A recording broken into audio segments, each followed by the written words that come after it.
তোমরা যেখানেই থাকো না কেন, মৃত্যু কিন্তু তোমাদেরকে পাকড়াও করবেই। যদি তোমরা সুদীর দুর্গের ভেতরেও অবস্থান করো, তবুও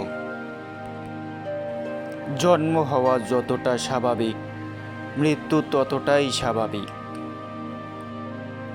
সকল জীবকে একদিন মৃত্যুর স্বাদ গ্রহণ করিতে হইবে।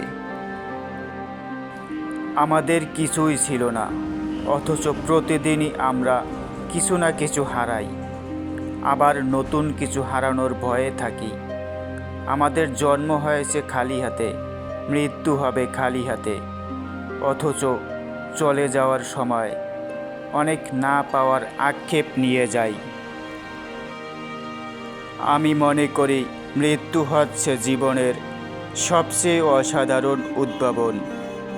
এটি জীবন থেকে পুরনো ও ছেকেলে জিনিস থেকে মুক্ত করে। মানুষের মন যেদিন ক্লান্ত হয়, সেদিনই তার মৃত্যু হয়।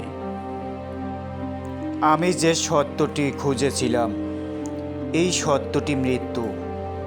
তবু মৃত্যু অন্বেষী চিরকাল আমাকে খুঁজছে। তাই আমরা শেষ পর্যন্ত দেখা করেছি এবং আমি প্রস্তুত। আমি শান্তিতে আছি। ভীরুরা মরার আগে মরে, বারে বারে মরে। সাহসীরা মৃত্যুর স্বাদ একবারই গ্রহণ করে। প্রত্যেক প্রাণী মৃত্যুর স্বাদ গ্রহণ করবে। আমি তোমাদের ভালো ও খারাপ অবস্থা দিয়ে পরীক্ষা করি, আর আমারই কাছে তোমাদের ফিরে আসতে হবে। আমরা জানি একদিন আমরা মরে যাব, এই জন্যই পৃথিবীটাকে এত সুন্দর লাগে। যদি জানতাম আমাদের মৃত্যু নেই, তাহলে পৃথিবীটা কখনোই এত সুন্দর লাগতো না। পৃথিবীতে কঠিন বাস্তবের মধ্যে একটি বাস্তব হলো, মানুষ যখন সাফল্যের দ্বার প্রান্তে এসে পৌঁছায়, আর তখনই তার প্রিয় মানুষটি হারিয়ে যায়। মানুষের কিসের এত অহংকার, যার শুরু এক ফোঁটা রক্তবিন্দু দিয়ে আর শেষ হয় মৃত্তিকায়।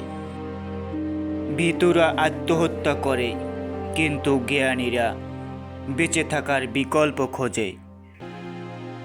ভালোভাবে কাটানো দিন যেমন সুখের ঘুম নিয়ে আসে, তেমনি জীবনকে ভালোভাবে ব্যবহার করলে সুখী মৃত্যু হয়।